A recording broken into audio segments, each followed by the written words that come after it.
Assalamualaikum warahmatullahi wabarakatuh. Halo semua, balik lagi bersama Miss Putri. Hari ini kita akan belajar tentang teknologi informasi dan komunikasi. Kita simak yuk.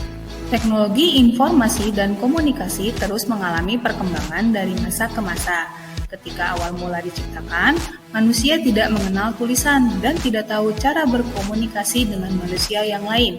Namun, manusia belajar sehingga alat komunikasinya selalu berkembang hingga saat ini. Kita mulai dari zaman prasejarah. Manusia berkomunikasi dengan alat seadanya, seperti sinyal asap, trompet dari tanduk binatang, atau keong. Kemudian, berkembang dalam bentuk simbol-simbol yang ditulis memakai batu. Lanjut ke zaman sejarah, manusia menggunakan simbol sesuai daerahnya masing-masing. Hal ini ditunjukkan dalam bentuk prasasti. Setelah itu, manusia menemukan pensil dan kertas yang dikirim lewat merpati atau perantara manusia lain. Kemudian pada tahun 1876, seorang ilmuwan bernama Alexander Graham Bell menemukan telepon. Sejak adanya telepon, kehidupan manusia terus berubah.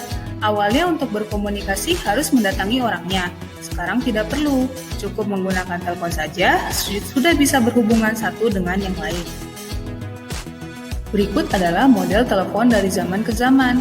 Dahulu, orang menggunakan telepon harus diam di tempat karena menggunakan kabel. Kemudian, berkembang menjadi telepon seluler yang tanpa kabel, sehingga dapat dibawa kemanapun. Saat itu juga internet berkembang, maka telepon seluler bertransformasi menjadi smartphone, yakni telepon seluler dengan internet, sehingga lebih mudah dan praktis.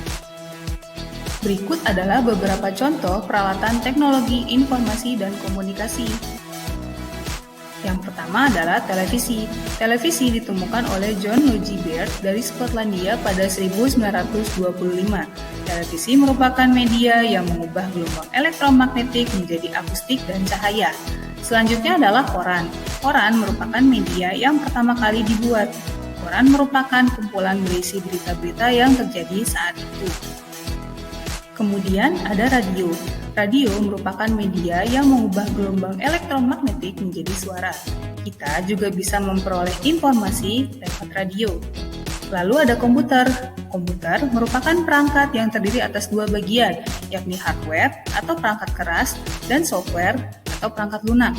Bentuk dan fungsi komputernya pun berkembang, seperti contohnya adalah laptop. Berikutnya adalah telepon seluler atau handphone. Handphone merupakan media yang mengubah gelombang elektromagnetik menjadi sinyal yang dapat menghubungkan handphone satu dengan yang lainnya. Dan yang terakhir adalah kamera. Kamera merupakan perangkat yang berfungsi untuk merekam gambar. Setelah kita mengetahui contoh peralatan teknologi informasi dan komunikasi, berikut adalah media penghantar dari teknologi itu sendiri.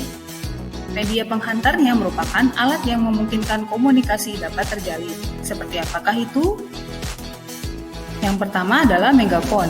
Megafon merupakan alat pengeras suara untuk menyebarluaskan informasi sehingga terdengar dalam jangkauan cukup luas. Selanjutnya, internet yang berasal dari kata interconnected network yang menghubungkan kumpulan perangkat dalam sebuah jaringan. Kemudian, ada gelombang elektromagnetik. Gelombang elektromagnetik merambat tanpa melalui medium. Adanya gelombang ini dapat menghubungkan dua perangkat agar terjalin komunikasi. Selanjutnya, ada fiber optik.